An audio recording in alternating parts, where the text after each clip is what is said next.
కానీ ఒక దురదృష్టకరమైన సంఘటన ఏంటంటే అధ్యక్ష, అతిథిగా ఆహ్వానించినటువంటి గవర్నర్ గారు ఆయన ప్రసంగ సమయంలో ప్రతిపక్ష పార్టీ శాసనసభ్యులు వ్యవహరించినటువంటి తీరు చాలా దుర్మార్గం అధ్యక్ష.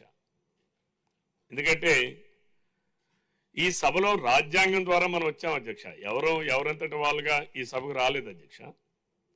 మన రాజ్యాంగంలో ఈ సభకు రావాలన్నా, పార్లమెంటుకి వెళ్ళాలన్నా, లేదు ఒక కౌన్సిల్కి వెళ్ళాలన్నా, లేదు ఒక రాజ్యసభకు వెళ్ళాలన్నా, ఎగువ సభకు వెళ్ళాలన్నా దానికి ఒక ప్రొసీజర్ ఉంది అధ్యక్ష. ఎన్నికల ప్రక్రియ ద్వారానే ఈ సభలోకి వస్తాం అధ్యక్ష.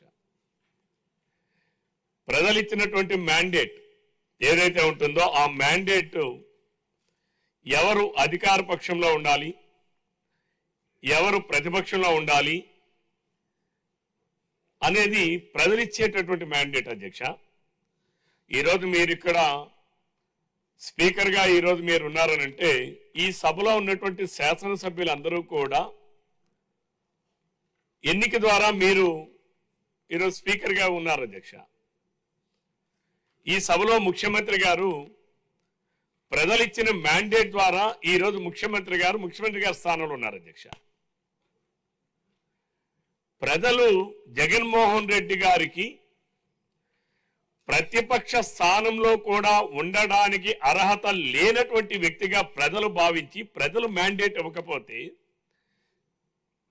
ప్రజలు ప్రతిపక్ష పార్టీగా గుర్తించండి అని ప్రజలే గుర్తించకపోతే వారు ఇచ్చినటువంటి తీర్పులో ఈరోజు అసెంబ్లీ లోపలికి వచ్చి ప్లే కార్డులు ప్రదర్శించి మమ్మల్ని ప్రతిపక్ష పార్టీగా గుర్తించండి, నన్ను ప్రతిపక్ష నాయకుడిగా గుర్తించండి అని మాట్లాడడం, గగ్గోలు పెట్టడం ఇది చాలా దుర్మార్గం అధ్యక్ష. అంటే రాజ్యాంగాన్ని అపహాస్యం చేయడం అధ్యక్ష. ఇది అంటే ప్రజలు ఇచ్చినటువంటి మ్యాండేట్ని కూడా అపహాస్యం చేయడం అధ్యక్ష. ఇది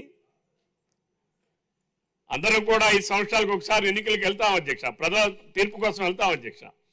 ప్రజలు ఇచ్చినటువంటి తీర్పును శిరసావహించడం అంటే ప్రజలు ఇచ్చినటువంటి స్థానాల్ని గౌరవించి సభలో ప్రవర్తించడం అధ్యక్ష.